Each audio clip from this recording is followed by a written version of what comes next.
Hello and welcome to Way Back There, a podcast that talks about the ins and outs and the in-betweens of our favorite Orioles. Nope. Of our favorite baseball organization, the Baltimore Orioles. I am Vince Sandroni. I'm Connor Mulville. And we got the tale of two Orioles here, I think, in these series that we're going to talk about. I'm excited to talk about my series. I'm not excited to listen to you talk about your series. Not excited to go through it. Not Nah. excited to watch it. No, to relive it again. It was a roughie. But we do have. It was a what? It was a roughie.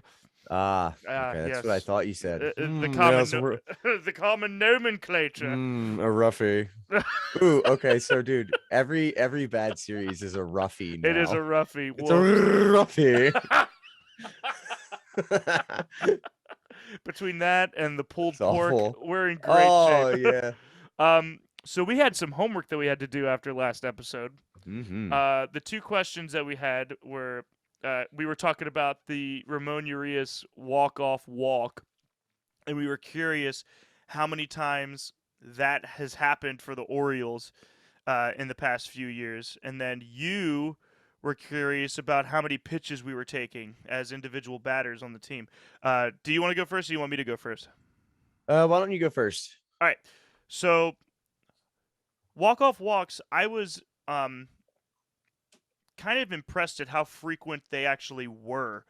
In the past 100 and so years, there have been 601 total walk-offs, including the one with Ramon Urias and Chapman with that Yankees series that we were talking about. And believe it or not, and I was floored by this stat, the Orioles are tied for 10th all-time in walk-off walks since 1915, which I think is just the craziest thing. No, but that's also knowing where we came from as Orioles fans and the teams that we watched and kind of were like. Well, I guess it's a little less surprising only because I'm sure that includes like the St. Louis Browns. Yeah, it's the organization itself. Yeah, whoever's been around for a long time, but still, that's what I'm looking at the document now, and I saw that, and I don't know, that's really interesting. Yeah, there's a couple really interesting on here that I'm really excited about. So I have like a list of stats because I just subscribed to a StatHead and got all these stats, and it was incredible to see how deep we could go in these stats. It is just nuts. So tied for 10th all time with 26 walk-off walks. And I was curious about how frequent it was. The last time that it happened in Major League Baseball before that one was September 28th in 2021, where Jason Castro of the Trastros was walked by JT Chargois of the Rays in the bottom of the ninth on 8 pitches. And those are the stats that I'll kind of do for all these things that I'm bringing up. And there was actually 8 walk-off walks last year, which I was surprised that there was that many in a season. You figure you get a lot of like bloop singles and of course home runs, but walk-off walks I feel like are a dime a dozen. And then this one blew my goddamn mind that the last Orioles one before this one on July 28th, 2021 was our favorite DHer, our favorite pinch hitter rather, Ryan fucking McKenna. Really? Was walked by Steven Okert of the Marlins in the bottom of the ninth on 7 pitches. Ryan McKenna. What the hell? I was surprised by that. Yeah. He's actually been doing pops up. He has had a pretty good series so far. Yeah. With the Yankee series, he was pretty good. Yeah. So the last one before that one was actually 4 years. So that one made a little more sense that it was 4 years prior. When Seth Smith, you remember when Seth Smith was an Oriole? Vaguely. all 14 minutes that he was an Oriole. Double S, baby. Yeah. And he was walked by Danny, my favorite pitcher name of all time, Danny Farquhar. Of the Rays in the bottom of the 11th on 4 pitches. So a straight up like 4 balls in a row, and that's the game. That seems some shit. You walk someone on 4 pitches Yeah. to end the game. What are you, some You lame, were trying to dumb get poo-poo? you were trying to get home. Yeah, he was like, yeah, but Breaking Bad's on tonight. I gotta get home. Yeah. So the last time that the Orioles gave up a walk-off walk was June 9th, 2018, when, and this kind of broke my heart a little bit, when Michael Givens, he Oh, was, I loved that guy. He was so much fun, like a converted shortstop into pitcher, and just like did really well. So June 9th, 2018, when Michael Givens walked Luke Mail of the Jays in the bottom of the 10th. And then in our formative years, this is and this was 2000 to now. The Orioles have 8 walk-off walks, pardon me, with a 10-year gap between 2007 and 2017. that's really interesting because like the 2007 to 2011 teams were such butt. Like that We're makes so sense. bad. And then the 3 years we go to the playoffs and are like a dominant force, we can't get. No, that doesn't. I didn't see like I think it's the really walking more that stats, but it's they like those teams didn't walk. I think that's the whole thing. Like they right. they didn't they didn't see more than 3 pitches in that bat before they tried to Tops. put it in tops. And then, as far as other Orioles, Brady Anderson has 2 of our walk-off walks in history. My idol as a kid, the Yeah, reason man. why I bat left-handed. Mm-hmm. Uh, yeah. So, outside of that, the Orioles have given up a total of 21 since 1915, ranked 13th, and then no O's pitcher has done it more than once. Hmm. So everyone that we've given up has been just by one You guy, and think that if was it. they do give up one, they just execute them? Yeah, I think on the mound, the Oriole bird just trots out there with his big broom Mhm. and just. Like it looks like it's a silly mascot thing, but it's actually like a public execution. Like, oh, this is so silly. And then Everybody's like, some yeah, wee! And then yeah, they say, they're carrying the bloody head of I don't know.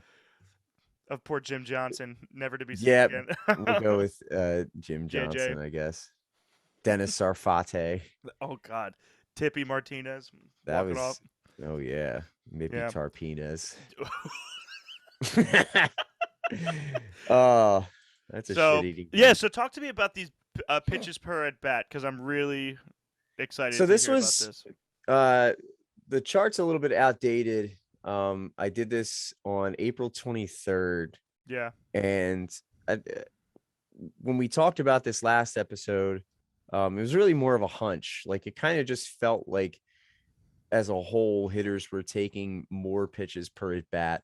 Right. It kind of wound up being like a little anticlimactic because I don't know. It's kind of self-explanatory.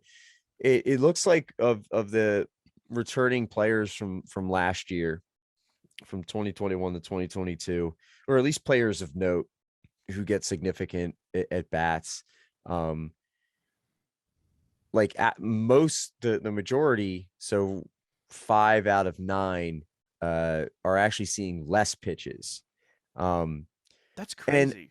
yeah, and I think it kind of makes sense in that like I really actually would expect Cedric Mullins to be taking less pitches because I think he's having less quality at bats for Right. sure. And I'll talk about that in a second.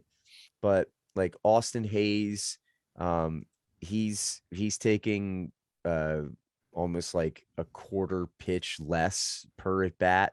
Mm-hmm. Um, between Mountcastle and Mullins, it's pretty consistent. It's within a tenth of a pitch, so Right. it's not like it's crazy the difference between the amount of pitches they're taking. But on But the those who are seeing more pitches, Trey Mancini is last year he saw 4 pitches per at bat. At least when I made the chart, it was 4.18 pitches, right. which is not a significant increase. But then Anthony Santander, who so far, whatever offensive stats he is putting up are mostly based on that he's walking a lot and getting on base. Yeah. He's gone up 0.036 pitches per That at bat. that makes sense because I feel like he is someone who's been really patient this year. and it's pay. Maybe not in totally recent games, but for everybody else, he's been the more patient one at the plate. Absolutely, and so right now he's accumulated 14 walks, which is pretty darn good. Yeah. So he's got 14 walks, 4 hit by pitches. Oh, you stole a stat. So, oh, my bad, yeah, bad. It's okay. I'm gonna talk about it later. Okay. And so 14 walks, he's more than halfway to his total of last year in 110 games and only through 18 games. So hopefully he can keep that up. Santander is, I think right now, if I'm not mistaken, the only Oriole to be hitting at an above average rate. Right. So Santander right now 156 OPS plus. Austin Hayes 117. And Hayes has been kind of breaking out a little bit. Yep. Mullins is right around league average, which is kind of surprising to me. But just to get back to what we were talking about, Ryan McKenna, he's got a bit of an increase, but he doesn't see a ton of at bats. So I don't think that's kind of skewed a little bit. Definitely. So I think I was not disappointed, but I think like it didn't really confirm or deny anything. It's also maybe a little bit too early for that to say anything. But there were a couple things that I did look up, kind of a follow-up of that. And I think what sticks out to me with Orioles hitters so far this year is that both Trey Mancini and Cedric Mullins are getting, especially Mancini, just getting insanely unlucky. Yeah. Like unbelievably unlucky at the plate. So Mancini, not including tonight, because I looked at this before the game tonight or earlier today, he has a 54% of his balls put in play or his contact in play are defined as hard hit, which is top 7% in the league. And so obviously, like, the harder you hit the ball, the more of the barrel that you get, and the likelier that ball is going to fall in for a hit. Mm-hmm. And right now, he just is getting so insanely unlucky. The ball's just not falling in. He's kind of hitting guys, hitting fielders right where they are. Seriously. It's just something's not going right for him. I do think it's kind of interesting that based on his hard hit percentage, you would expect him to, be hitting a little bit better. His BABIP, so batting average on balls in play, is still 286, which isn't great. But it's kind of a little bit more than I expected. I thought maybe that he would have a little bit more than that. The other guy, Cedric Mullins, who I think right now we're in the middle of certainly a regression, just as much as him getting unlucky. Yeah. Because if you look at the way he's being pitched, not a whole lot's changing with the way he's been pitched so far this year. Pitchers are trying to really throw him down and away. And it seems to be that, like, that's the focus in the scouting report, is throw him down and away, throw him down and away. I think the difference is Mullins, for whatever reason, is just trying to pull everything. Mm-hmm. Everything he's trying to take to right field. And if you look at his spray chart, everything's to the right side. All of his hits are still to the right side. And there's a big difference between where he's putting the ball. So last year, and obviously last year was Mullins's, breakout year. Right. To right field as a left-handed batter, 32% is 32% of balls in play are going to the right side, and then 50% is to center, which sounds like a winning formula to me. And I mean, it worked out last year. Yeah. And this year to right field, to center, still going 47% to center, but he's 10%. Let's see, he's 11.2% up to 43.4% to right field, and way down to left field 9.4%. So really, I think what's happening right now is he's just trying to pull everything. Yeah. Which is tough when you're a left-handed batter, but also, something that he was doing last year, he's not doing. Yeah. I think he's not, and I think Jim Palmer talks about this a lot. It doesn't seem like he's working as hard to just like get the bat to the ball, and it doesn't really matter where it goes. Just like make good contact. Just put the barrel to the ball and let it happen. It seems like he's trying to, like you said, he's trying to force it into right field over there, and it's just turning into something that, like, when he hits it hard, it's really nice and it's really pretty, and but like it's tough to watch when he's struggling, Mm-hmm. and he just hit it into the shift, hit it into the shift, hit it into the shift, Mm-hmm. But yeah, I thought that was really interesting. And I think it's really cool that we can prove statistically that Trey Mancini is the most unlucky hitter in baseball right now. Yeah. Although he's had a few more good hits in recent games, thank goodness.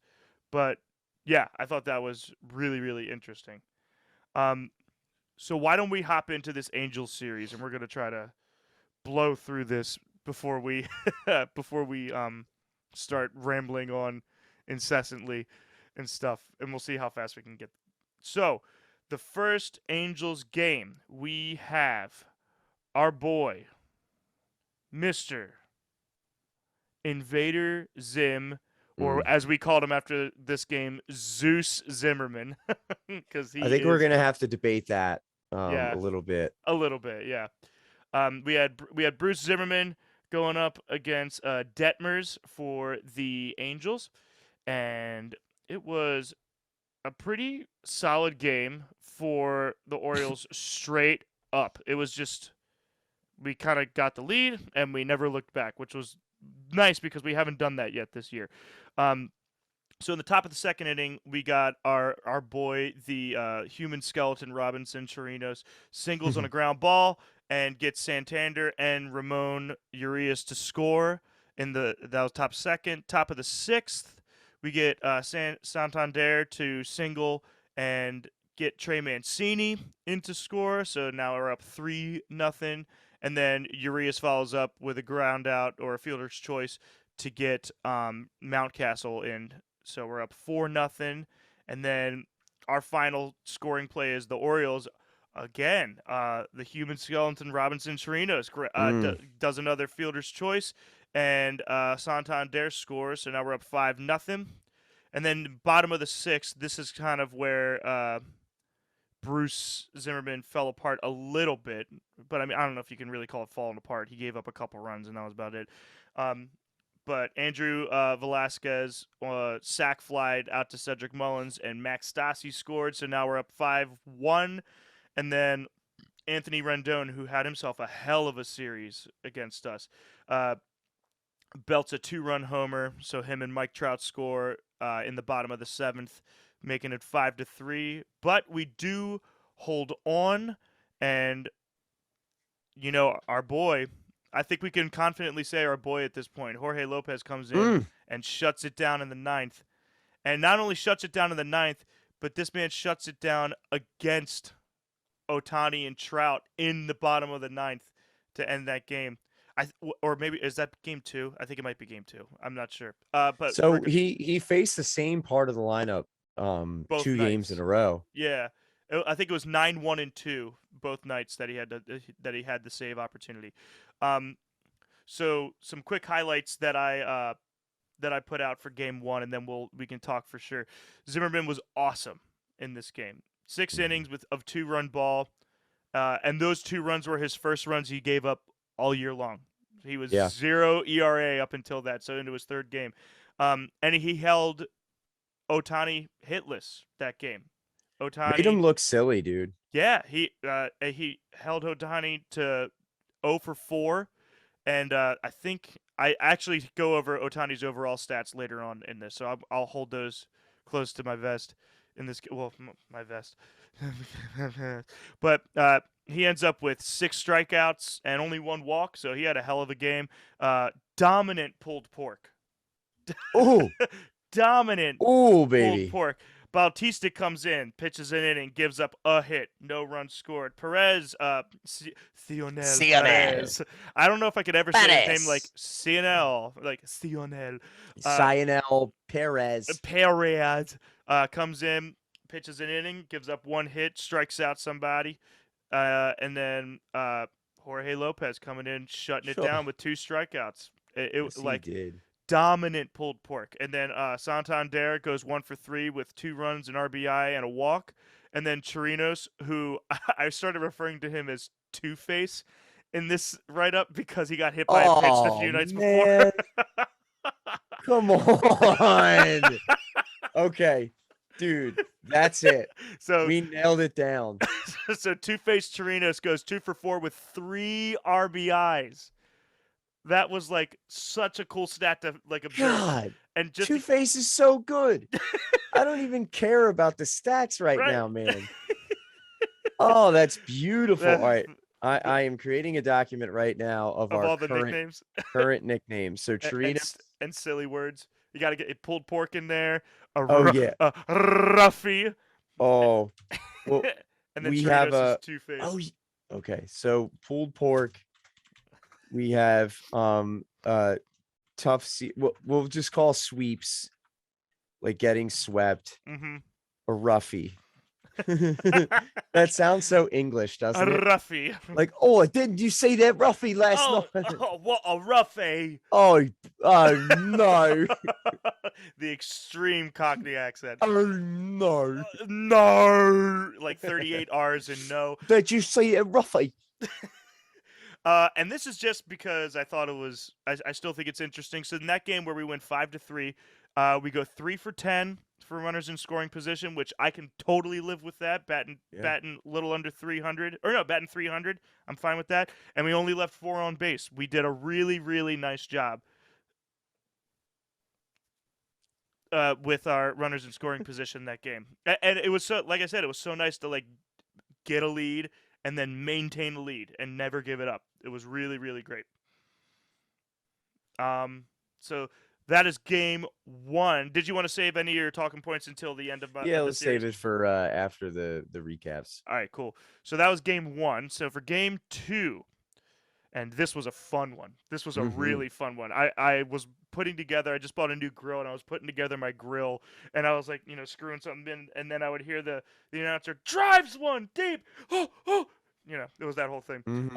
So game 2, we have as our starting pitchers Connor's favorite Spencer with an S Watkins. Spencer with an S, baby. And going up against Thor himself, Noah Syndergaard, which I completely forgot that he went to the Angels for that game, or for this year. Just for that game, he went right back to the Mets. Yeah, and they're like, get out of here. Yeah. But he went on like a 1-year, $21 million deal, like an absolute like prove it deal, which he's going to be great. Which oddly enough, him and Spencer with an S had almost identical pitching lines in this game, and we'll get to that in just a little bit. But the scoring all starts in the top of the first when Ryan Mountcastle, it was good to see him get back into scoring action because I felt like it was a little bit since we saw him do some stuff. But Ryan Mountcastle singles into left, and Cedric Mullins scores, Santander to third. And then next batter up, Rough Ned Odor. That's got to go on the sheet too. Rough Ned sack flies and gets Santander to score. And then the bottom of the first, and boy, this guy, I'll talk about his stats afterwards too.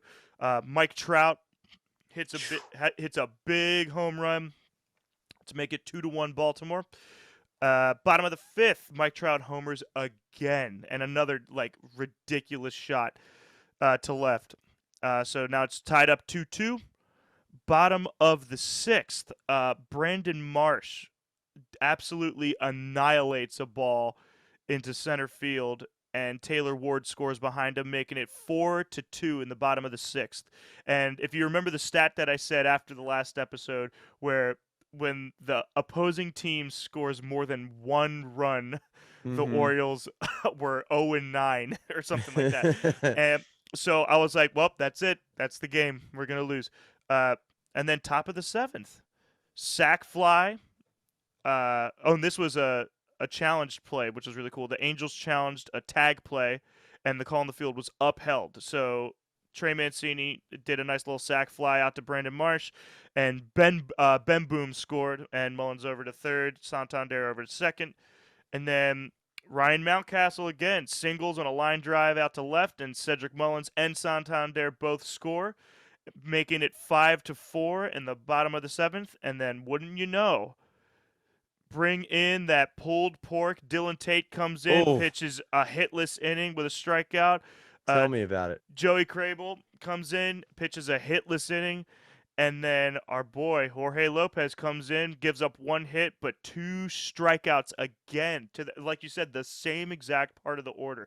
He had to face Ohtani again, and he had to face Trout again, and he got them both out. He was on fire, and like we said last time, he just looks so comfortable up there. Like he's just not worried about it. It's really awesome. So some highlights in this. Santander got hit again, and that was his 3rd time getting hit this season. Spencer with an S did pretty well. 5 innings, 2 runs, 3 walks, which, the walks are one thing, but he got 3 strikeouts as well. And, Syndergaard had almost an identical line, 5 2/3, but 3 hits, 2 runs, 2 walks, 6 strikeouts, so a little more strikeouts. Ohtani held hitless again. 2 nights in a row, he goes 0 for 4. And not only that, he had 2 strikeouts as well. Mountcastle had a big game, 2 for 5 with 3 ribeyes, and Ben Boom had a big game, went 2 for 4 with a run scored. And then I put, as a side note, backup catchers holding down the fort until Orioles Jesus Adley Rutschman joins the squad. And we'll get to that a little later on. But 4 stolen bases that night, which I thought was really, really great. They really took advantage of Syndergaard's really slow windup in that game. I remember they were picking on him a little bit, and it was some of those like little league steals, sort of, where like it's like before they even start the windup, like if the pitcher's in the stretch and just not paying attention, they're not looking at you. Yeah, the Yankees actually wound up doing that couple times to the Orioles in their series. Got Mateo in a rundown. That poor bastard. But Mullins had 2 stolen bases, and then Mountcastle and Mateo each had 1. And then not only that, Mateo had 2 steals in the previous game. So Mateo is running wild on the base path, which is great. 2 for 11 with runners in scoring position. We left 10 on base, which that was a little rough. But it didn't matter because we scored when we needed to, and that was it.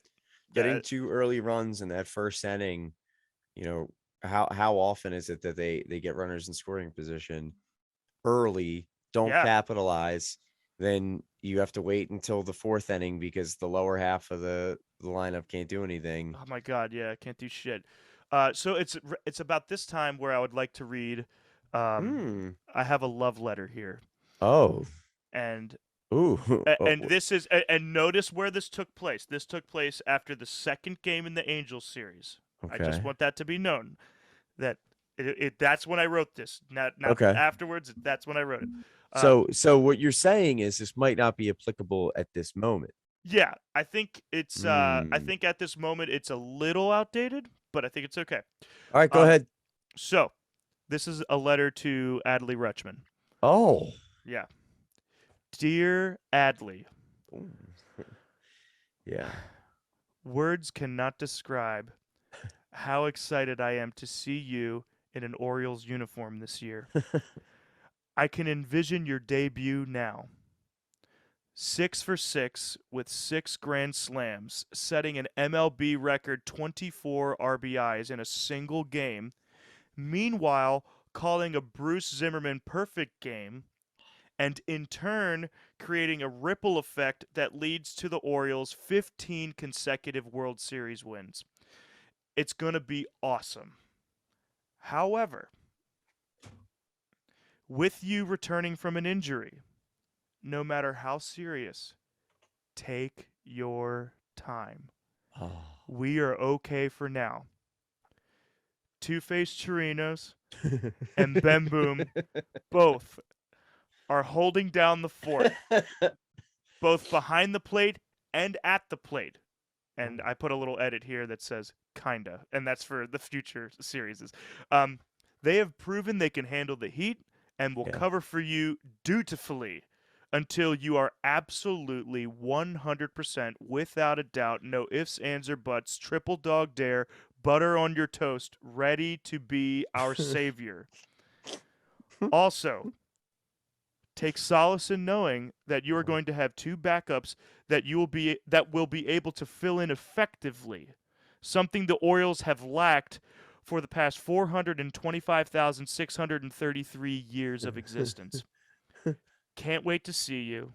Love always, Cousin Vinny. Dude, that was like a subtweet. It was like a sub love letter. It's like to Rutschman, but But kind of not really. It's the Two-Face. Oh, Two-Face is so fucking hilarious. Oh, that was beautiful. But no, I thought like after that game, seeing him go, 2 for 4 with 3 ribeyes the night before, and then Ben Boom getting on the base path nice and easy. It was like there's no reason for Adley to come back, especially because the way that our pitch, again for the Angels series, the way that our pitching has been. So I just needed to write that so that he knew that he didn't have to rush back from his triceps injury. Dude, how about that Aberdeen Ironbirds lineup that they had this week with DL Hall pitching, Adley Rutschman, and who was the other guy that was there? We got one of our other big bat guys that we signed. But everybody coming back from Kobe Mayo. That's the guy, yeah. He's had 3 home runs this week. Dominating. He's so like cool. He's only like 20 years old, man. Yeah, he's up there with like the styrofoam like big bat that you get at like Safeway at the front of the store. And he's just bashing, dude. Yeah, it's great. So all right, so game 3, the last game of the series. And this one was a rough start, and even though we ended up losing, I think it was a great little finish. So our starting pitchers are, we got Chris Ellis. I got this guy's name wrong last time. I said Casey Ellis, and it's definitely not Casey Ellis. Is that his nickname? Casey. He's so boring that it's Casey. Yeah, it is Chris Ellis. It is Chris Ellis, but it's definitely Casey. We have Casey Ellis against Suarez on the Angels, and man, Ellis could not record an out in this game. His final line is 0 innings pitched, 1 hit. That's the crazy part, is that he only gave up 1 hit, and he gave up 5 earned runs on 3 walks on top of that. He had a really rough. That's rough when you give up 5 runs on 1 hit and they're all earned. Yep. But it turns out that he ended up leaving because apparently he had an injury and he got placed on the 10-day DL the next day. So I'm hoping that was just what caused it, because he did pretty good in his start against the A's last week. But yeah, like I saw the pitch track for his, I think he threw a total of like 21 pitches. 6 of them were strikes, and the ones that weren't strikes, like they weren't even close. Yeah, it was like really, really sad. But in any case, in the bottom of the first inning, Jared Walsh singles on a line drive and gets Shohei, who reached on a walk, noted, and Mike Trout to score. And then Rendon heads over to second, and then God bless poor Travis Lakin Sr. stepping in to try to clean up his mess and giving up a grand slam to Joe Adell in the bottom of the first, making it 6-0 Angels in the bottom of the first. And in typical Baltimore Orioles fandom, I turned it off immediately. I was like, this is not something that I'm going to watch. Is our team just get pelted? But nothing happened after that for a little bit until the top of the third, when finally, after all of our waiting, our boy Trey Mancini hit a nice big home run over left field, and it was a 3-run shot on top of it. So Chris Owings and Cedric Mullins score on top of that. Then a whole lot of nothing again until the top of the seventh, and this one's kind of all over the place. Ryan Mountcastle gets a nice little single into right, and Cedric Mullins scores. And then Anthony Santander tried to advance to third on the throw and did not get that. But Ryan Mountcastle ends up at second. And then I'm going to claim this guy as my boy. Austin Hayes hits a nice little homer on a line drive out to left and gets Ryan Mountcastle in. So in the top of the seventh, we tie it up 6-6. How do you think he feels about that? Like, you claiming him as your boy. You think he feels good about it? Well, I mean, he doesn't wear batting gloves, so I'm sure he has a strong opinion about it one way or the other. Okay. Yeah. Like, I don't know. But I don't know. I was like, this is gonna be funny. No, it's not. And then I brain farted and and then unfortunately the last thing that happens, we walk in the winning run in the bottom of the seventh. Taylor Ward gets a walk and Ohtani scores, and that will do it for the scoring in that game. So it was a rough one in that, we lost, and we lost, 7-6. So it was a tough one to watch. But I still think there were some good things that happened in the match in the midst of that. So my notes here: kudos to Travis Lakins Sr. for trying to cover as best he can. He gave up that grand slam, but then he pitched another 2 innings after that, and the grand slam was the only hit he gave up. So he did well. He gave up a walk, but he got 2 strikeouts. He did well. And then our pulled pork. They didn't really do too bad. They gave up 2 hits in the remaining part of the game. Lakins gave up the grand slam, and then Mike Baumann gave up a hit, which scored a run. But I mean, or no, that was the walk that he gave up to score the run. I mean, look, when your starting pitcher records 0 outs, and then the most Orioles thing I've ever heard.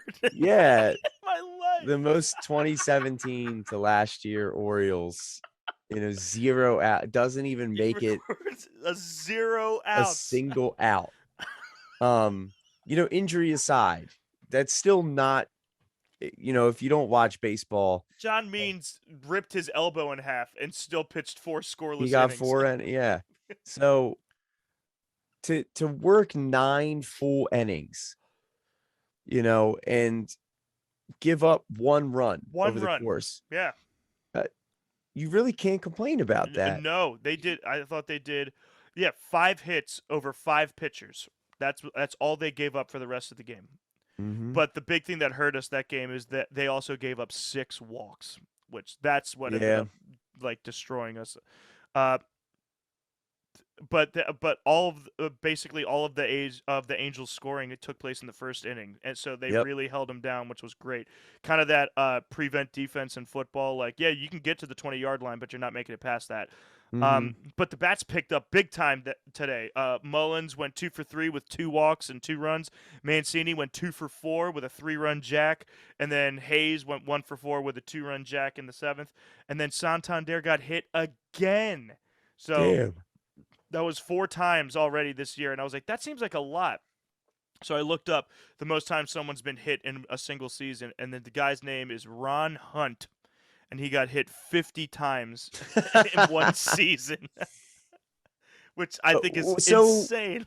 When did Ron Hunt play? Did you? He was in the 80s, like late 80s, 87. You think he was like this the pinch hitter they'd throw in when like a team knew like the next inning that they were about to get beaned.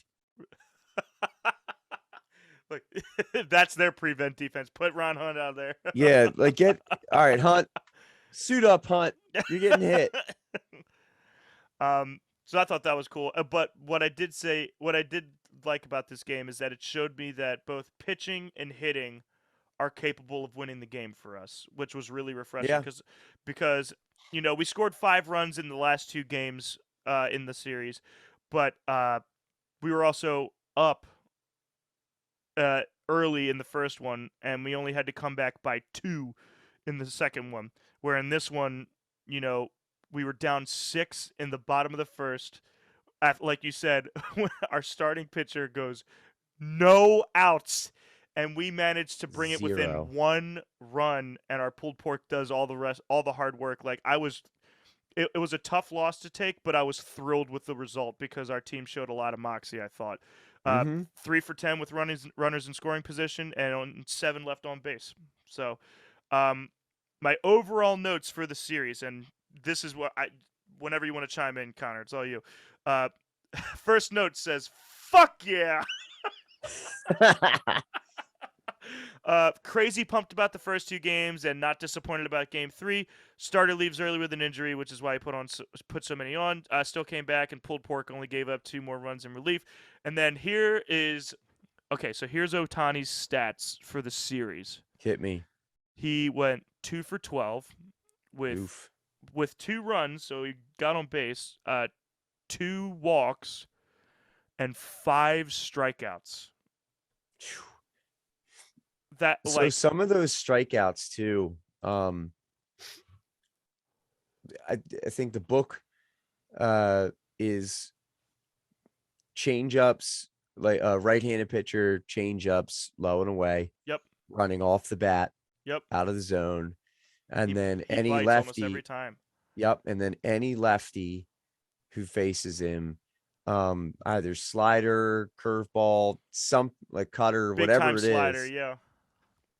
that low and away, because he really does bite. Yeah, he's got that Adam Jones syndrome, where it's like you can't hold on to. Not as bad as him, but he's like, that's the one that got him every single time, just about. Yep, and I mean that's common for like really any hitter. Well, that's why the slider is such a great pitch if you can actually throw it well, because it's like it's there, it's not. He's just he jumps on fastballs. Oh yeah, you can't trust him with a fastball down the middle, trying to be like, I'm gonna blow it past him. No, you're not. No, you're not. Dude. He's gonna hit it 7 miles out of the stadium. He's gonna come up the next inning and throw a harder fastball than you just threw, and look at you and be like, "Yeah, is that what you meant to do?" Yeah, he just goes. Yeah, and he should. Yeah, that was his. That's exactly what he deserves to do. If there's anybody who could get away with it, it's him. Yeah. So here's Trout's stats for the series. Hit me. This is a very opposite end of the spectrum. Yep. He went 6 for 12 with 2 home runs, 4 runs, 1 walk, and this is the one that I was really pumped about. Is 3 strikeouts, and I'm pumped about that because last year he only struck out 49 times. Yeah. So well, he was hurt a lot, last year, but he doesn't. I mean, he doesn't strike out a ton. He's so good, And I think one thing that's really interesting about Trout is the profile of his swing.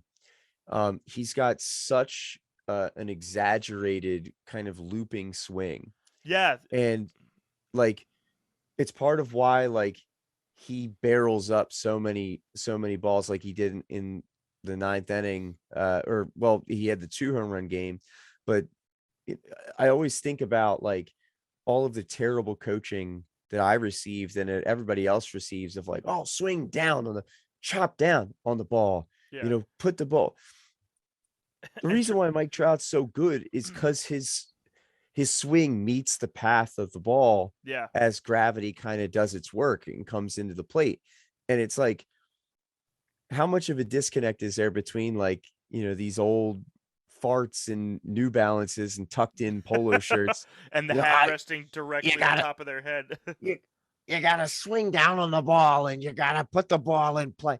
And then the best player of all time who's playing right now is like, fuck that. Is looping up. Yeah. No, I'm not gonna do that. Yeah. So I love watching him hit because he's kind of like it's how I feel. It's every time I ever saw Miguel Cabrera up at bat, I was like, this guy's gonna fuck us. Yeah. Every time I saw Adrian Beltre, Yep. and Beltre's not in the same category, but like he's damn good though. Yeah. Every time I saw him up at bat, I'm like, he's gonna fuck us. He's gonna fuck us And right here. Trout feels the same way. Oh yeah, you're just waiting for him. Even more so. He's going to hit the ball, and he's gonna hit it hard, and really far. Yeah.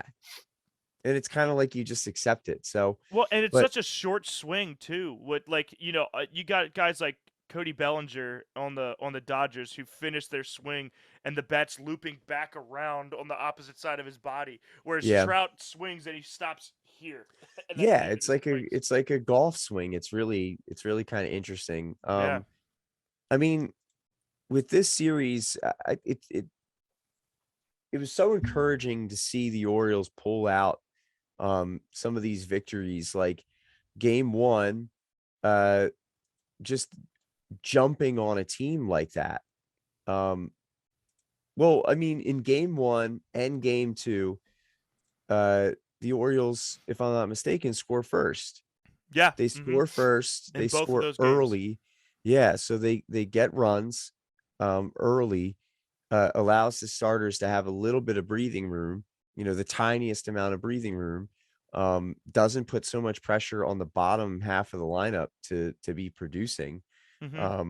And kind of then lets the bullpen get in it lets our high leverage guys get in, as opposed to say throwing Lakins out there. And no disrespect to Lakins, but I mean, in an elite pulled pork, he's definitely the worst right now. Oh, for sure. Yeah, absolutely. Like, it's not even close. But dude, in a Mission Barbecue pulled pork, right? And that's a guy who came in after a starter recorded no outs and pitched 3 innings of 1 hit ball. Like, he's so. With that in mind, like considering Lakins, I think it's next week rosters drop. So rosters drop from, I think, 28 to 26. Right. So, well, actually, you know what? Let's save that. Let's save that for after we do the Yankees series. All right, cool. Last couple of things here. It was really nice to see the offense heat up, and and again, it's like outside of Mountcastle in the first game and Trey's home run, it was a lot of bottom of the lineup guys. Yeah. Like Two-Face and Ben Boom and Austin Hayes putting in work still, and Kelvin Gutierrez was getting in there with some hits. It was really great to like see it all come out, and like the bottom of the lineup, for all the shit that we've given in them in 4 episodes, like they kind of started to do the thing, which was really cool. Yeah. And then after this series, Major League Baseball had the Orioles ranked 28th in the league so far, which I was hoping to be a little higher than that. I wasn't expecting to be any higher than like 26, but 28th, I was like, come on. The Reds are sitting over there at like 2 in a million right now. You can't give us a little higher than 28th. Yeah. But then I forgot that we had like 3 hits in a week before this Angels series. So yeah. So it's interesting with the power rankings. This has nothing to do with the power rankings, but I was telling you last week on the way back their website, I've been keeping track of the performances of teams in individual series. Right. So kind of like in like the soccer premier leagues in Europe, you get scored by the points you receive for each game. So 3 points for a win, 1 point for a tie, no points for a loss. Right. And so what I've been trying to keep track of is like how teams do in series as opposed to individual games. So this is before the Yankees series, so things will change a little bit. But the Orioles, after 5 series, accumulated 6 points, which doesn't sound like a ton, but that's good for 18th in the major leagues. So damn, that's awesome. Yeah. Yep. So at least at that point, the Orioles had been swept once. Excuse me. Swept once by the Rays. They get swept again by the Yankees, but Well, they're they're we'll talk about they're that in a staying second. tight in series, man. They're putting together some halfway decent performances. Hell yeah, dude. So, anything else about the Angels series? No, I just was really encouraged by it. I thought it was Yeah. really great. And then the Yankees shat all over it, which we'll get to in a moment. Yeah. But Uh-huh. we we got some sponsor reads that we get to read today, dude. Yeah, we do. Okay. You brought one in, and I think I brought one in from Right. So we picked up some we've been getting a lot of traction in the ethos sphere. People have been talking, man. They've been saying a lot of stuff, and I tell you what, there's been some I don't know, we're hitting some people's radar. So yeah, there's been some chatter. You get some. Now here's two guys. now here's two guys.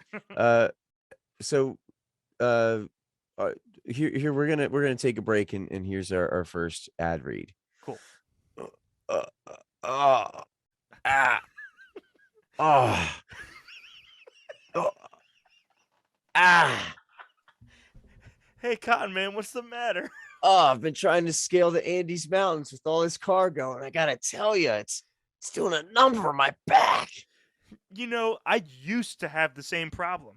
Used to, huh? That's right, Chief. Tired of balancing your pack through those narrow mountain passes? Is there not enough Motrin in the world to relieve the pain? Well, let me tell you about Al Packer's alpacas. Al's has been surfing.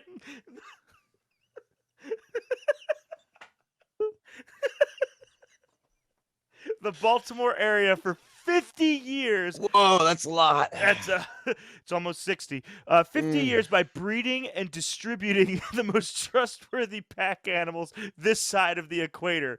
More durable than a human, more portable than a llama, and so undeniably gosh darn adorable. These furry friends will literally take the weight off your shoulders. Financing starts at 250 Chilean pesos a month with no money down, and interest rates as low as 15%. Oh, wow, that sounds like a great deal. Sure is. So before you start your next alpine adventure, make sure to pop into Alpacker's Alpacas and secure your Sherpa. Oh, will do. Thanks, Vin. Man, I can't believe we got alpacas to dude, that's support the show. That is some legit advertising there. Legit advertising. All right. Well, actually, before we jump into the Yankee series, why don't we actually introduce our first guest onto the show? Oh yeah. So I don't know how it happened, but here's a guy who got in contact with us, and he's got a lot to say about this Angels series. So let me introduce to you those at home or wherever you are. We managed to get none other than radio personality Chris Collinsworth to tell us a little bit about his thoughts of this series. So Chris, whenever you're ready, jump in, man. Go ahead. Oh, thanks, Connor. I really appreciate the opportunity to speak on this podcast. It's a really fun time, and I think you guys are just doing God's work here for baseball. Let me tell you.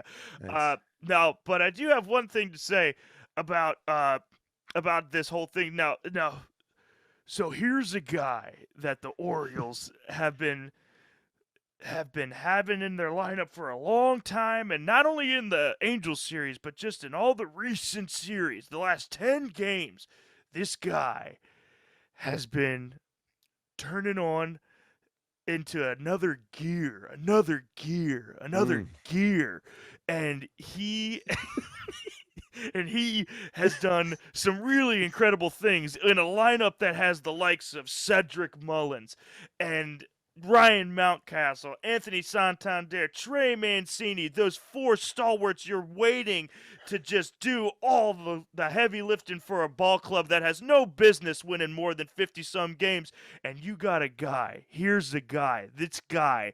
A guy like Austin Hayes Oh, who's going to come in and, oh no, did I do it?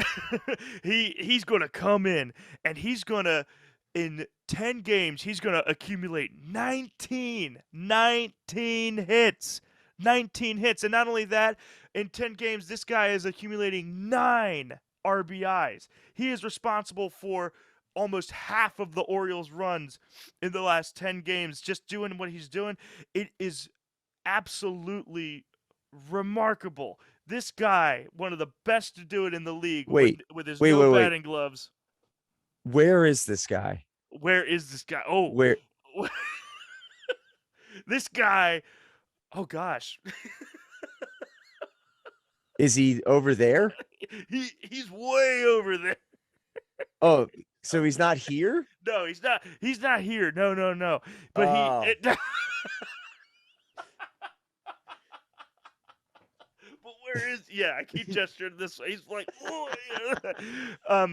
No, but he like Austin Hayes with his no batting gloves wearing and his frequent hitting stuff in those past 10 games. He only hasn't hit in 2 of them, and in one of the games, the most recent one, the guy hit 4 hits. He's on fire. He's doing really good work, and I think, you know, in a year where the likes of Connor Malville and Vince Sandroni have been asking and begging and waiting for a guy here's a guy like Austin Hayes to step up and be the leader that we were waiting for him to be. He has filled that role and has become a true, reliable bat in that lineup. And that's all I got, Connor. I appreciate the time that you're giving me, and I appreciate this opportunity. Well, tell you, Chris Cottonswab, that was quite the diatribe about Austin Hayes, and I just appreciate you coming on the show. Yeah, I do. Whenever you guys want, I will make time. You know, I'm only busy on Sundays in the fall, so I got plenty of time to make stuff work. Okay, well, you know, we're gonna take you up on that if you don't mind. Yeah, I would love to see more Chris Cottonswab on our show, and I think he brings. Vince, where were you the last minute? I had to pee, and it was a, you know. Well, Chris Cottonswab, Colin Swab, he just came in, dude, and he didn't. Yes, he did. Oh my god. How do I miss that? Maybe you'll catch him later. You would figure that I would see him like in the you'd cross him in the hallway. Yeah, I cross streams in the hallway, and he. Did you guys have a sword fight? I tried, but he wasn't. You tried, but he wasn't hard. No, he just said, "You are not the guy," and then just walked. Well, there's a guy. Yeah, but nah, dude, Austin Hayes has been dynamite. He's been so fun to like watch him just do his thing. It's been really, really, really, really fun to watch. So, all right, well, why don't we jump into the Yankees series, which is going to be a lot less fun than the series that you got to talk about. So, game 1, entering the second series against the New York Yankees, this time in New York, which means, yes, that's right, your favorite strikeout sound is back. The song of my nightmares. And this game might have been Game of Nightmares only because I fell asleep halfway through and it felt like a fever dream because it was so weird. Yep. So heading into New York, we begin with Jordan Lyles, who we mentioned earlier in the season. Last season gave up the most home runs in the history of for the season last year in the major leagues, and he goes up against Luis Severino. And so Jordan Lyles, if we're looking at the scoring plays here, bottom of the third, Anthony Rizzo comes up and he homers on a fly ball, which is pretty generous to what this actually was. Right. Right center field, 3-run jack. New York goes up 3-0. And then coming up in the bottom of the fourth, Joey Gallo adds on a home run of his own. Solo shot. The Yankees take a 4-0 lead. Bottom of the fifth, Anthony Rizzo comes up, and guess what he does? He hits another home run on a fly ball to right field. The same exact Both swing. same exact swing, same exact spot. And man, none of these home runs, and Rizzo hits another one.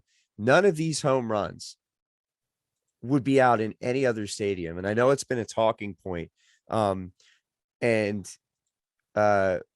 we get the, Orioles hitters get the same benefit. So it's neither here nor there, but it's just so frustrating. It Guy is. puts he basically, catches the top of the bat and puts a ball out. But hey, I mean, credit to Rizzo. That's strength. That's take advantage of the, kind of what's given to you. And one note that I made as I was watching, and something, if you get a chance, John Boy put out a video of Rizzo kind of talking about an adjustment that he makes. So Rizzo steps up in the box a little bit, kind of mid at bat. One thing that you notice about Lyles' changeup, especially to lefties. So the way he's throwing his changeup, he's leaving them pretty high. And rather than starting it like on the middle of the plate or the outside of plate, letting it fall off of the plate, he tries to, at least in this game, tries to throw it inside and run back onto the plate for a strike. The only problem is it runs into the barrel on left-handed batters. Yep. And when you elevate a changeup like that and you're not getting a ton of movement, if it starts running in onto the barrel, it's easy pickings. So Lyles gives up multiple home runs in this game, kind of hopefully not back to old ways. So the Yankees take a early 6-0, relatively early 6-0 lead. And then the Orioles, at least early on, don't manage anything against Severino. And if I'm not mistaken, Severino takes a no-hitter into the fourth or the fifth. Yeah. Or a perfect game for that matter. Yes. And definitely at that point in the game, I wrote down, basically it's a win if we don't get no hit. Yep. Luckily, that was absolutely not the case. No. So top of the sixth, Anthony Santander, he homers on kind of a similar case to Rizzo, kind of a weird, an oopsie home run.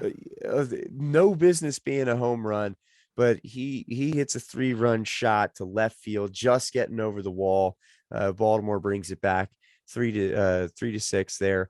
Top of the seventh, Ramon Urias singles on a line drive, scoring rough Ned Odor. So the Birds pull back another run. And then things kind of get even more funky. We get to the bottom of the seventh. Giancarlo Stanton, he singles. DJ LeMahieu scores. And then Gleyber Torres triples on a line drive, bringing home Judge, brings home Rizzo, brings home Tim LeCastro, T-Lo, makes it 10-4 to New York.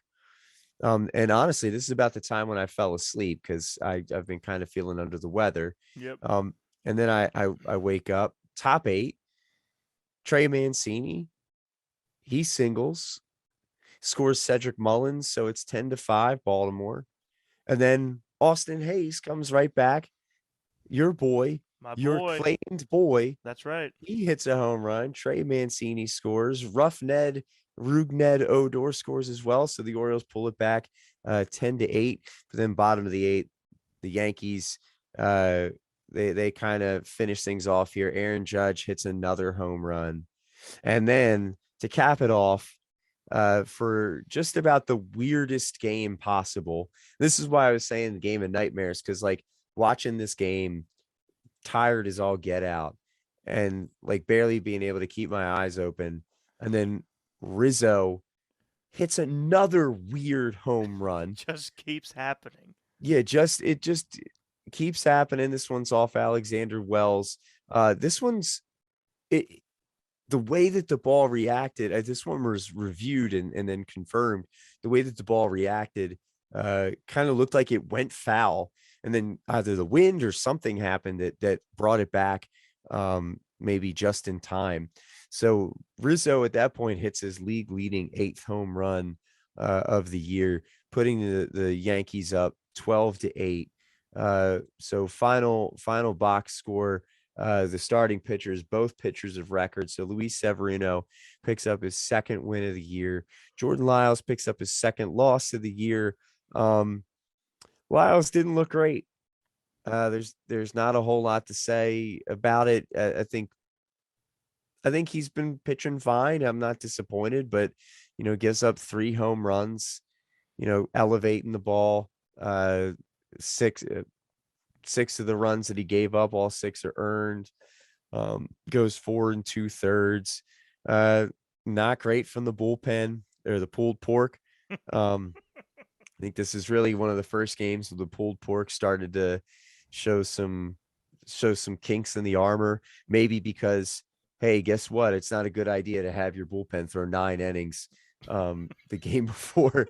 So, but the Yankees go Severino to Clay Holmes, to Litke, to Johnny Lasagna, to Aroldis Chapman, and the Yankees take game 1. Yeah. Kind of a wacko game. Yeah. To be honest with you. Yeah, I was not a huge fan. So, rolling into game 2 then. Let's bring it up here. Rolling into game 2, unfortunately, New York gets it started off early. We've got our boy Tyler Wells out there, making another start. I'm actually pretty pleased with how Wells pitched overall, but he was facing Jordan Montgomery, who's pitched really well for New York, and definitely one of the reasons why the rotation has been so solid this year. But if we start off in the bottom of the first, Giancarlo Stanton hits his 3rd home run of the year, scoring Aaron Judge. So New York takes an early lead, 2-0, and things kind of stay that way. Wells pitches 5 strong innings. He's got manages 4 strikeouts. The only blemish winds up being that Stanton home run.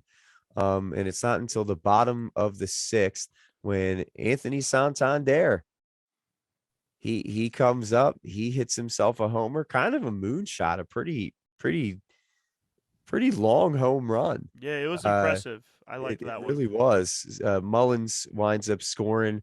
And it's funny, I texted you while I was watching this game, saying Santander seemed a little bit off, sort of. But as I was texting you something about Santander seeming like he was cool, literally not even kidding. As I was texting it out, he spanks that ball, ties things up for the Orioles. And so then Montgomery hits Hayes. The next batter up is chased from the game, replaced by Michael King, Michael King has had an awesome year for New York. King actually winds up getting the win in this game, but Michael King goes 2 1/3, only giving up 1 hit, 1 walk, 2 strikeouts. His ERA sits now at .069, baby. Oh yeah. Unfortunately for the Orioles, we have in the bottom of the 6th, Giancarlo Stanton. He hits a sacrifice fly, scoring DJ LeMahieu. And then bottom of the 7th, with Bautista still pitching, Joey Gallo homers to right center field, putting the New York up 4-2. New York would add another run in the bottom of the 7th, wild pitch by Dylan Tate, kind of a weird one. He spikes a a breaking ball, kind of like 15, 20 feet in front of the plate. Like there was no chance to block it. A quick note about the Gallo home run.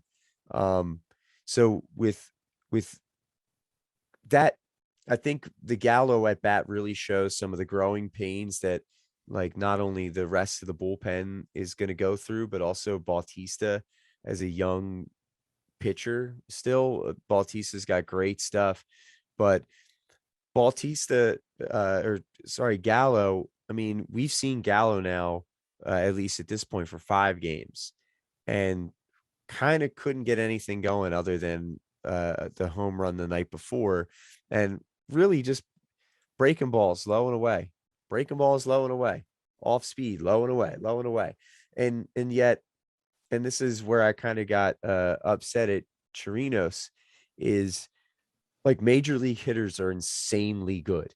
Yep. So it like at some point it doesn't matter how good your fastball is. They're going to sit on the fastball, and if you put it in the middle of the plate, which is unfortunately what happened, Gallo's going to hit it, and that's I just don't understand how you can get him to a 2-2 count, make him look silly, and then not just keep throwing breaking balls off the plate because he's going to chase. Yeah. He's just going to chase, and that's like the memo on him. Yeah. So I think part of that's Bautista leaving it over the plate, but this is really the first game. I think even in the previous game, Lyles didn't pitch very well, but I think this is the first game that you really start to see the Orioles bullpen kind of get lit up and see a little bit of growing pains here. So some other things about the game, you're noticing that the Yankees kind of are really aggressive on the base path, which I'm a little jealous of. Guys taking the extra base. There were like I think it was this game. I forget who the pitcher was. I think it was Joey Crable. It might have been. But at some point after Crable came in and Crable wound up taking the loss, Crable threw over to first base like 4 or 5 times in a row or something. And it might have been DJ LeMahieu just took off on him the next pitch. So it's kind of like you did all that work just for the runner to get a huge jump and take a base. And that's a stolen base. It's not due to speed. It's just due to high base running IQ. Yep. So I think that's really all to say about this game. The Orioles are in it. I think there's I'll talk about individual players at the end, but then let's talk about our little matinee in game 3 here today. So let's pull that up real quick, see what I got for it. So the Orioles started off well again. We got our boy Invader Zim. We got Zeus. We'll debate that later. Why don't you shut your mouth? Zeus comes up against Jameson Tyone, who's pitched okay against the Orioles in his last outing. Bruce Zeus, whatever you want to call him, I thought he pitched insanely well.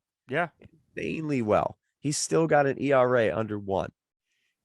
Unfortunately, he gives up 4 runs, none of them earned. But to get the scoring started off, top of the second, Kelvin Gutierrez, who I had no confidence that he was going to do anything with this, but he singles on a ground ball, kind of a lazy ground ball that gets through. McKenna scores. Gutierrez tries to take the extra base. He gets thrown out. So the Orioles up 1-0. Top of the third, Trey Mancini, he grounds out softly. The Yankees had a really funky pulled in infield with, it looked like three infielders on that left side, but perfectly placed. Mullins scores. So the Orioles jump out nice and early, a nice 2-1 lead. Bottom of the 5th, with no outs, Marwin Gonzalez doubles, scoring Tim LeCastro off of Zimmerman. And then things just get a little funky. Uh, Trey Mancini doesn't make a scoop on a ball, kind of gives up one there. Uh, we've got Odor making an error, which leads to a run. Just the play before, Jorge Mateo, he lets a potential double play ball kind of hit off the heel of his glove. So 3 errors in the inning. The Orioles wound up with 5 errors today, which, Vincent, I don't know if you noted it. Like, is that good? Is 5 errors good? I saw that and threw up in my mouth. That's so embarrassing. Yeah. To go from a team that set the record for the best statistical defense in baseball history to go to 5 errors, which were, like you said, like a couple of them were just like lazy piece of shit plays where it's like you didn't even try. Yeah. It's just And frustrating. Mateo had a real and this is who I thought you were gonna issue. Um My love letter too. I yeah. mean, he deserves one too. Outside of that one play, that guy was playing with his hair on fire out there in the field, man. Well, that's true, but man, did he have a rough one out there? Because I know that later on there was a ball that was hit into left field that kind of got between him and Gutierrez. And at this point, I was listening on the radio, but the ball gets through. Mateo just stands there and allows, I think it's LeMahieu to get to second base on what should be like a single, just Yeah. because he's frustrated or whatever it is. I mean, he made some really boneheaded plays. He got himself thrown out on the bases. Uh, I Yeah. think it was either game 1 or game 2. But just kind of tough on Zimmerman, who throws well again. Zimmerman, he winds up 4 1/3, only giving up 5 hits. Again, 4 runs, none of them earned, 5 strikeouts, only walks one. Uh, Brian Baker comes in relief, and then so things stand 4-2 after that really weird inning. Bottom of the 6th. This is off Bauman. Marwin Gonzalez hits a sacrifice fly. Joey Gallo winds up scoring, so stands at 5-2. And then the wheels just kind of come off a little bit. Yep. Bottom of the 7th, Bauman gives up a single to Donaldson. LeMahieu scores. Then Paul Fry throws a wild pitch. Aaron Judge, he hits a 3-run jack. Now it's Yankees 10-2. And even if the Orioles make it a fight in the top of the 9th, Austin Hayes stays hot, hits a double. Mancini scores. Odor, who had a pretty good series, minus like some defensive blunders. He actually, if I'm not mistaken, he went 3 for 5 Mm-hmm. today. Went three Yeah. for five, had a ribeye, scored a run, still had 2 strikeouts, but that's what he's going to do. So he hit pretty well.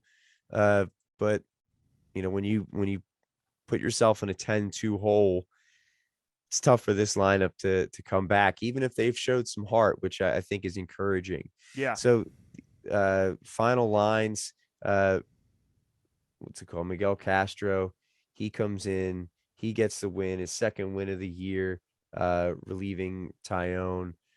Zimmerman unfortunately gets the loss, which kind of tells you how dumb losses and wins are, because Yep. he did not deserve to lose that game. Not even a little bit. Yeah, his ERA still stays under 1, and man, I feel good about Zeus, man. I He in a year where we have every right to be so upset because John Means gets Tommy John, and that freaking sucks because, Yeah. like, he's homegrown talent. He's the guy that you want to see out there. He's the the hero story, drafted in the 11th and turn it into something big. He's a guy that you want to see out there, and you don't. And I remember when they put him on the 60-day DL, you and I were like, well, the bullpen's going to have to pitch 8 innings a game at this point. Yep. and Bruce Zimmerman comes in and it has been lights out since day one. And yeah, he has been one of the best parts about this team uh, so far this year. And I'll get to that a little bit later on. Yeah. But what I love about Zimmerman, confidence is just sky high. Yeah. Like his strikeouts are up. He's got a little bit of swagger on the mound.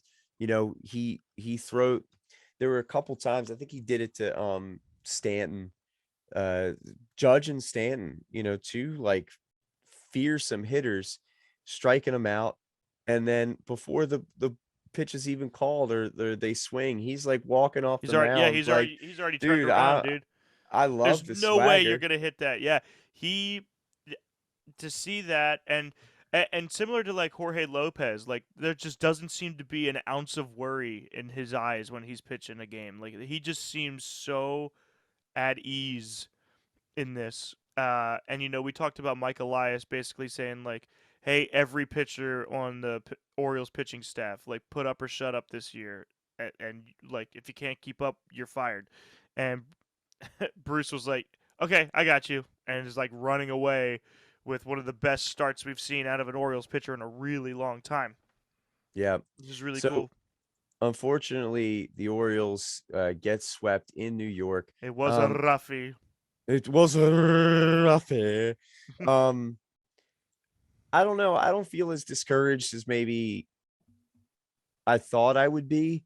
They're in these games, and there's some extenuating circumstances, I think, that like kind of make it so that like the scores are a little bit skewed. Mm-hmm. You know, like you have 5 errors in a game. Like, yeah, that's indicative of a shitty baseball team. Yeah. But I don't think that that is actually the team that the Orioles are. I do think this series shows some growing pains that this team is going to have to get through if they actually want to compete over the next couple years. Yeah. There's like a couple of things that you see, like talking about Mateo. So in the 5th, in game 2, I think it was so it was Owings and then Mateo back to back in the 5th inning. They both of them go for bunts, like bunts for hits. And I kind of get the Owings one because Owings, God bless him, Owings should not be on a major league team. No. Like he is pure filler right now. So you know, whatever. He's not going to get on anyway. Might as well try something. But why is Mateo bunting? Yeah. I don't understand that. He's actually been pretty good this year. He hit a double in his first at bat, and then he comes out and tries to bunt for a hit. Like, what are you doing? Yeah. And then I wrote down at one point, what is Mateo right now? Like, because he had this huge play to end the 5th at short. And then he comes out booting balls in game 3. So like, I don't understand him. I really like Mateo a lot. And I'm not trying to be hard on him, but like, what the come hell is on. Yeah, what are you doing? Yeah. I think another thing that this brings up is that the Yankees are going to be damn good this year, I think they're going to be dynamite. I'm looking at the first game, and every single player except Higashioka got a hit in the first game, with LeMahieu having 2, Judge having 2, Rizzo having 3, all of which were homers. Giancarlo Stanton hitting 2, and they're doing a really healthy job of like using the long ball in the right situation, but not relying on it to the point where that's the only way they're scoring, which is what they were for years. With a lineup like this, I absolutely expected it to be the exact same thing. But you put a DJ LeMahieu up there, who's just his OPS is like through the roof right now. He's just on base constantly, and well, hold on. With that in mind, I think we're getting a call. Do you mind taking it? Yeah, do you mind taking it? We're getting a call in. Yeah, sure. Hi. Is this who I think it is? Well, who do you think I am? Oh yeah. Okay. So I don't believe this. In one episode, I mean I missed the first guest, and it's frustrating as hell. But we have another guest here who we managed to lock down at the last moment, and I mean, there's no words to be said. He's the guy. He's the man. We got Chris Cobblestone ready to give us none other than Chris Cobblestone here. Now, I tell you what, Vince, I wanted to come back in and give my thoughts a little bit because I know you missed the first time that I came in. Right. Now, I wanted to talk a little bit about a guy. About a guy. Oh, okay. Yeah. A guy. Do you mind? Do you No, mind if I please. talk about a guy? Yeah, no, Okay. go talk about a guy. So I want to talk about Anthony Rizzo. Oh, man. Now, here's a guy. Here's a guy who comes in. No one in New York's happy that he resigns over the offseason. And yet he comes in here, this guy, and he hits 3 home runs in Yankee Stadium on April 26th. None of them should have been a home run, but you know what? Now here's the guy who says, you put the fence there, I'm going to hit it just over that fence. I guarantee you, he could be playing at the Polo goddamn grounds and he'd sneak a ball over 475 to dead center field. Okay. Now here's a guy who also takes the extra base. Anthony Rizzo. Now, here's just a guy who I love watching play baseball. Anthony Rizzo has so much confidence right now. Anthony Rizzo had a huge series for the New York Yankees. So much confidence that he's backing up in the middle of at bats to make adjustments. And man, do I love watching this guy play, even if I'm a secret Orioles fan. That's right. Now, Mr. Cobblestone, would you say that? Yes. Would you say that Anthony Rizzo is a real ball player in this? Now he's a real gym rat. He's one of those first guys in, last guys out kind of guys. Yeah, early bird getting the worm. Yeah. It's unfortunate that he didn't get vaccinated like the rest of the population. Sounded like Chris Cobblestone left for a second. No. No, here's a guy. Okay. Man, well, tell you what, it's getting late over here, wherever the hell I am. So you're over with Austin Hayes over there, right? Yeah. I know that you claimed him as your son. Right. But I have legally adopted him. So no good luck. Way. And then Anthony Rizzo, I'm not going to tell you what I've done to Rizzo. Oh gosh. So wait, is Austin Hayes now going to be known as Austin Cobblestone? Or is he choosing to keep Hayes? No, he's going to stay Hayes. No. Well, I'll tell you what, I got to get going. All right, okay? Cobblestone, thanks so much for coming in. We really appreciate your time. No problem. Oh, man. All right. Bye, Vince. Bye, Chris. All right. See ya. Wow, that was remarkable. So who was it? Who was on the line? You didn't. How? Oh God. So I stepped out of the room. That's why I couldn't take the call. Right. Yeah. So it was none other than our very good friend Chris Cobblestone made a little guest appearance. Yeah, and he had some great insight on our his boy. Did he talk about Rizzo? He did talk about Rizzo. He said he was going to do that. Yeah, he did it. He did a great job too. He did a really nice job. So, I mean, basically, just to wrap up for the series, for the rough here, I think there's still plenty of positives to take. I think Wells is actually progressing pretty well as a starter. He's throwing more innings each time he's out there. Yeah, if you would have told me that in 4 starts that Tyler Wells was going to get to 5 innings in 3 of them, I would have called bullshit. And that was actually one of the things I wrote down is that, 2 runs against that Yankees lineup is not bad at all. And and specifically, this is one that got me real good, is that he gave up no walks in his start. Huge. Like even Zeus gave up a walk, and Tyler Wells comes out. He goes, "Nah, I'm good, thanks." Yep.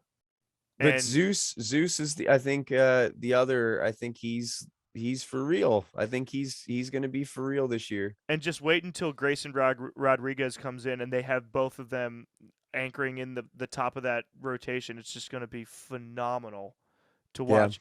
And now that Chris Ellis is gone, that spot's wide open. We don't have to feel the need to fill it in with some no-namer. Um, uh, I have two quick notes about the Yankee series here. Sure. The first one, that first game, I texted it to you. I said that was the best worst game ever. Mm-hmm. We were held hitless for 5 1/3, and then we stormed back to score 8 runs Yeah. in the last 4 innings, or the last 3 innings rather, only to fall short to the Yanks. And by the Yanks, I mean Anthony Rizzo. Yeah. Single-handedly. Yeah, he scored 6 runs on his own. Um, and then I just thought this was hilarious. In the evening games, I can't watch the beginnings of them because of Lila putting her down and stuff. But I have the radio on constantly, and Jeff Arnold, the new radio commentator for the Orioles, who I really like him, I do too. and his co-host, who her name Melanie Newman. she is great too. Like they're a great team to listen to. I love I love Jeff and I love Melanie. And Jeff said the funniest thing, and I'm gonna say it exactly how he said it. This was like one of my favorite quotes I ever heard.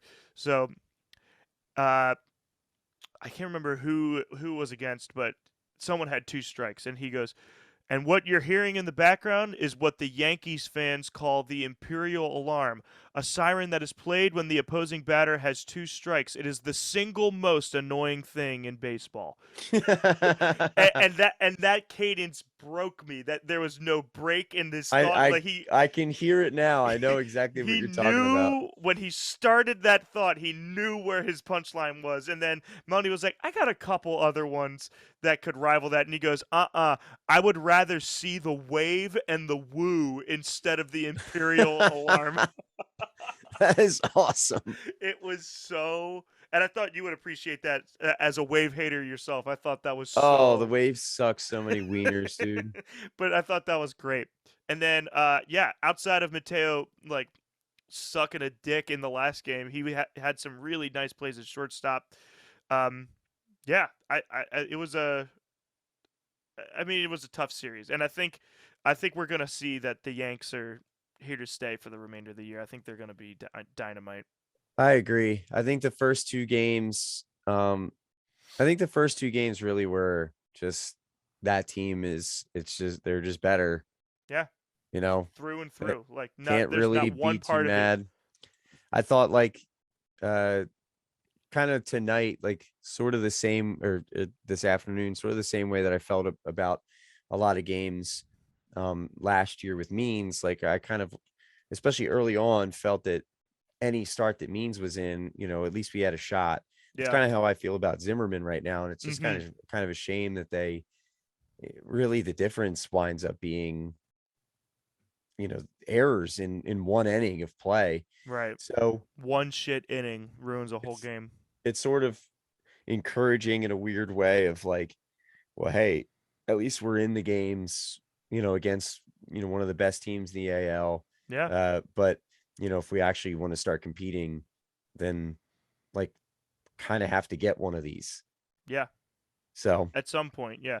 But in the first series, we got them 2-1 in the series. So like, yeah, I it's true. kind of like what you were saying the last time we talked about the Yanks. It's like we don't have their number, but we definitely play them way better than we do most of the other teams.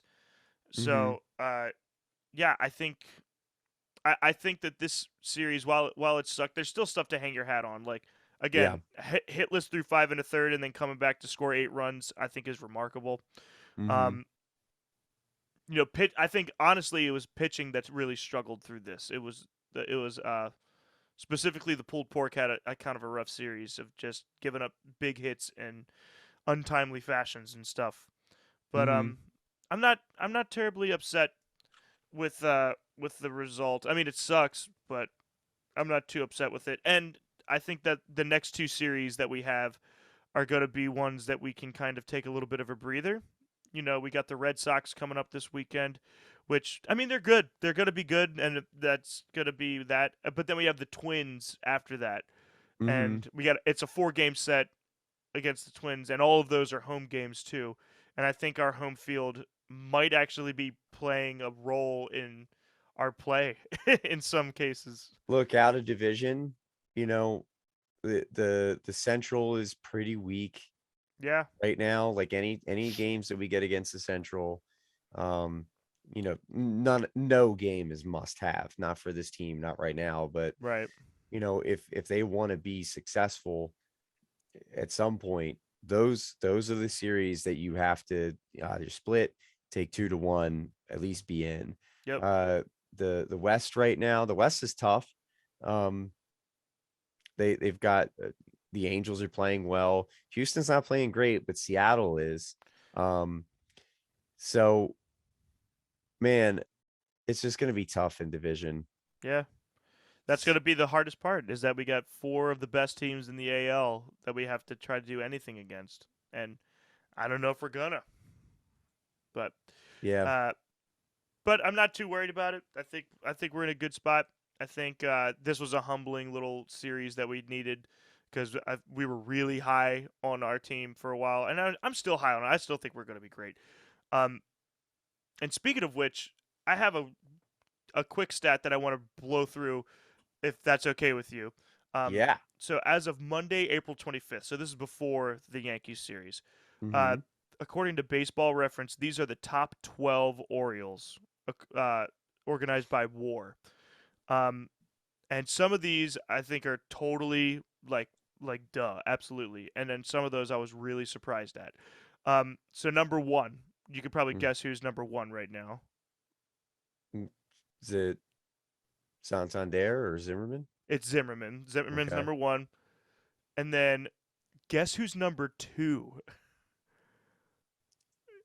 So is it a pitcher or is it Not a a pitcher in position this one. It's player? a position player. And again, note Uh, note that this was on Monday, April 25th, Monday, April 25th. before the Yankees series. Okay. Um, is it like someone I'd never guess? I wouldn't have guessed him for number two. It was Mateo. It was I was number gonna say, two. yeah. And I think that shows you that defense Huh. does matter because Yeah. prior to the Yankees, he was lights out at shorts. So I think that really matters. And he's stealing bases left and right. Like he's a madman on the base path, Mm-hmm. almost to a fault. And we saw his fault today. Third is Cedric Mullins. Fourth is Anthony Santander. Fifth is Jorge Lopez, which I put attaboy next to him. Sixth was Keegan Aiken, which not that I was surprised by that because he's been great, but I expected some other pulled pork pitchers to be up there before him. Uh, Number seven was Cionel Perez. Dionel Uh, badass. but up until the Angels series, neither of them had given up a run, and after the Angels series, they've each only given up one run. Mm-hmm. And I think the Yankees kind of fucked that whole thing up. Uh, Eight was my boy Felix Bautista, which again the Yanks kind of fucked him up. Nine was Jordan Lyles, and outside of his Yankees start, he had two pretty good starts that kind of fueled him through that. And then 10 is Two-Face Robinson Chirinos is at number Really? 10. Hmm. And I said I thought he's doing a great job of calling games. I think he deserves it. 11 was John Means, which I put rest in peace next to him. Oh, actually, rest in peace. And then Damn. the last one, number 12, was Dylan Tate. And then I said arguably our best long man in the pork. Mm-hmm. And I thought it was really notable that there was no Mountcastle and no Mancini in that top 12. And also on top of that there was 5 pulled porkers in there. It's no surprise with where they are. Yeah.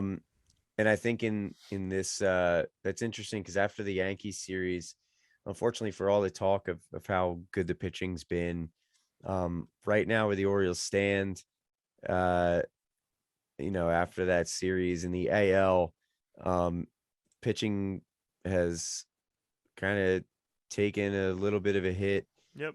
The Orioles team ERA is now below league average, 3.83 as a team. What's interesting is their FIP, so fielding independent pitching. Mm-hmm. Outcomes really only controlled by what a pitcher can do.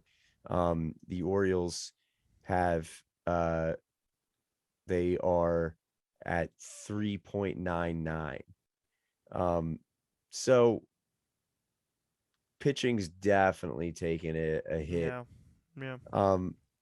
But we kind of knew that was going to happen. Yeah. We were riding the high at the beginning of the season. For sure. I still feel good about the bullpen. Yeah. We just need days.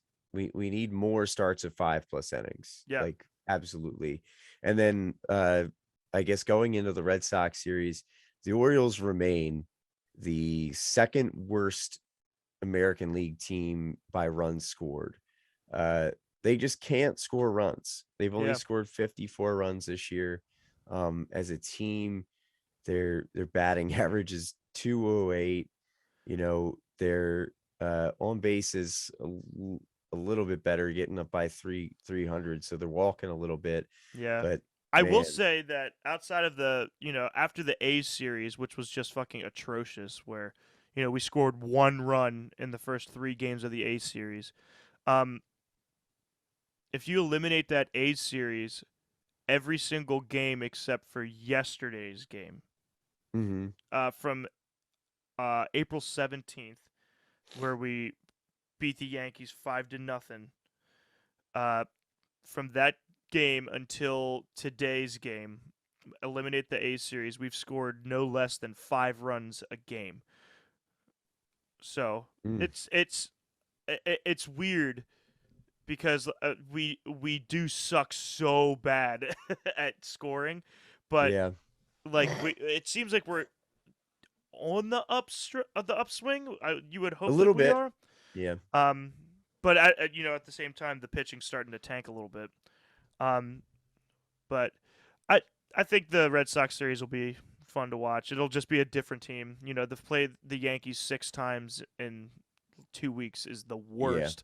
So I'd like to not see them for a little bit. But what I would like to see is I think we have another ad read from another company. Do we really? I'm pretty sure we do. Yeah. Huh. Okay. So why don't you go ahead and give this? You can go ahead and get some practice in. You can go read this one. Okay. Well, this is a big honor. Mm-hmm. But way back there is sponsored by Chris Davis's Dignity. Are you someone who's climbed the ladder, reached the top, garnered success in a big way, and won the hearts of many with your extreme acts of awesome, but then got your ADHD pills taken away on account of you forgot to turn in that goddamn paper they kept reminding you to turn in day after day? Do you continue to put yourself out there wanting the same result as before, but can't seem to find it? Do you continue to be paid millions of dollars while doing a shit job, even long after you quit that job because your employer made quite possibly the worst contract signing in the history of history? Well, sounds like to me, you need a dose of the all new Chris Davis Dignity. Forget about your failures. Forget about how you were paid to be a stalwart for your club. Forget about how many people fell out of love with you. For your seemingly lack of determination and ability to adjust to a changing game. You just kept going out there hacking away because one day you'll have to hit something, right? After all, every blind man runs into a wall at some point or wanders into traffic. Don't let the rational world of critics and upset diehards bring you down. You be you. Chris Davis Dignity, the worst team's juggernaut. Wow. I can't believe we got that abstract concept to sponsor us. That's amazing. Yeah, I had to pull a lot of strings, but I think they're going to be here to stay. Chris Davis Dignity, Okay. worst team's juggernaut. So how do you take that? How do you put that into your body? It's actually an enema, Like right up the butthole? right? Just Sweet. yeah, it's pretty That's sweet. awesome. All right. Well, tell you what, why don't we just quickly take a look at the Red Sox series and then call it a day. Yeah. All right. The only thing I really have to say about the Red Sox series right now, um, I mentioned in my preview for the Yankees series that first we didn't have any pitchers announced for the next series, the Red Sox series. Um, We excuse me, still have no pitchers announced. except for one. So it looks like Kyle Bradish is gonna start tomorrow in the series opener against the Red Sox. So Bradish is going to be making his MLB debut. Um, Exciting. very, very exciting. So he's had 3 starts for AAA Norfolk.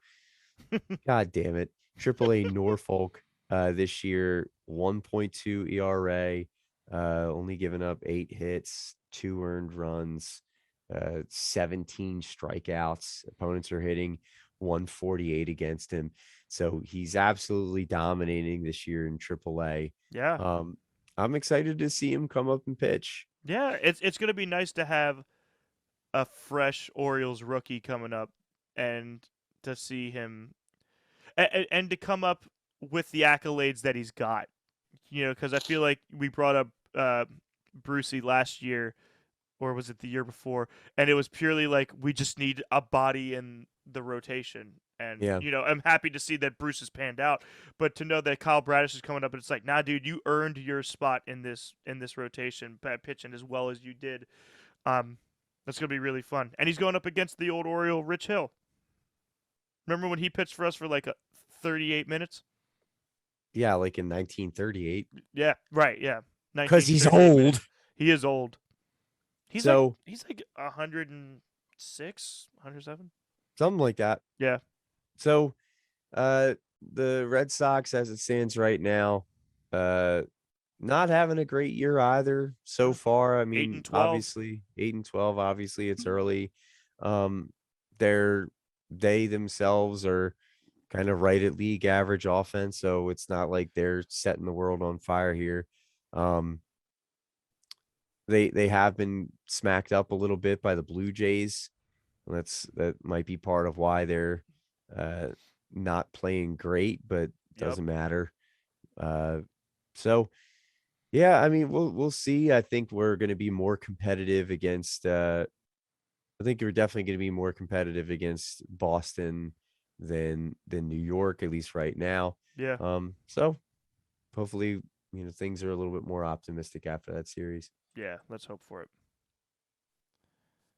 Cool. You So got anything else? yeah, and this is just because I pulled it up. I didn't even want to talk about it really, but Well, I then think it's pretty don't. cool. Great. I didn't even want to. All Um, right. Bye. no. I pulled up the standings just to kind of see where Boston was sitting at, and you know they're fourth out of five in the East, with a run differential of -6, and the the Rays are at +6, the Jays are at +3, and the Yankees are at +26. Mm-hmm. Meanwhile, the Orioles are sitting at -25. Yep. Meanwhile, the Mets are sitting at +33. The Mets might very well be the best team in the league right now. And then you have on top of that both the Giants and the Dodgers have +44 run differential Yeah. right now. The Dodgers, I mean, everyone knew the Dodgers were going to be good this year. So here's the now here's the Dodgers. Now here's the team. All right. So look, I'm gonna look up their lineup. Did they so they played, let me see. Did they play tonight or today or whatever it is? I think they have a day So off today. maybe. But let's go back one day. I just want to read. So they lost to Arizona last night. But here's the Dodgers lineup. Mookie Betts, Freddie Freeman, Trey Turner, Max Muncy, Cody Bellinger, Chris Taylor. You've got what's his name? Is that Edwin Rios? I'm not really sure about him. Yeah. Gavin Lux, and then Will Smith, who is their starting catcher. And And that's not even talking about Justin Turner. I think he might be hurt, but that lineup is nuts. Yeah, that's insane. That top 5 is so fucking good. I mean, shit. Chris Taylor, Gavin Lux is like touted prospect. Yeah. I shouldn't even call him a prospect anymore. And then Will Smith is pretty damn good too. So that division's unfair. Yeah, it's insane. But yeah, I think I'm all good. After talking about the Yankees game, I kind of just want to go to bed. Yeah. kind of a mood killer, but yeah, it's yeah, okay. I've been telling myself, especially during these last 3 games, like this is what it's going to be. Like, and power on through. I kind of like having this, just because rather than we go down 2 runs and turning the game off, like I'm like, okay, I gotta have watch. to finish watching. Yeah, and it's made like dealing with their failures a little bit easier. Yeah. I completely agree. I can't just like tune it out. It's like, no, I have to do the thing. Also, we had 14 hits in our game today. We out-hit the Yankees by 4. We also out-arrowed them by 5. So, 2 in the hand is worth a baker's dozen in the basket. That's right. But I mean, Mancini had 2, Austin had 4, Odor had 3, Mateo had 1, our favorite pinch hitter McKenna had 2, Gutierrez had 2. Like, that sucks. But anyway, I think until next time. Yeah, I think this was good. So, it's been real. It has been real. Thank you to our sponsors, Alpaca's Alpaca and Chris Davis's Dignity. We really appreciate your support for the show. Thanks to Chris Cobblestone and Chris Cottonswab for stopping by for a little bit and chatting with us, giving us the lowdown on their guys. And we're excited to see you all next time. Yeah. All right. Love you. Love you too. All right. Bye.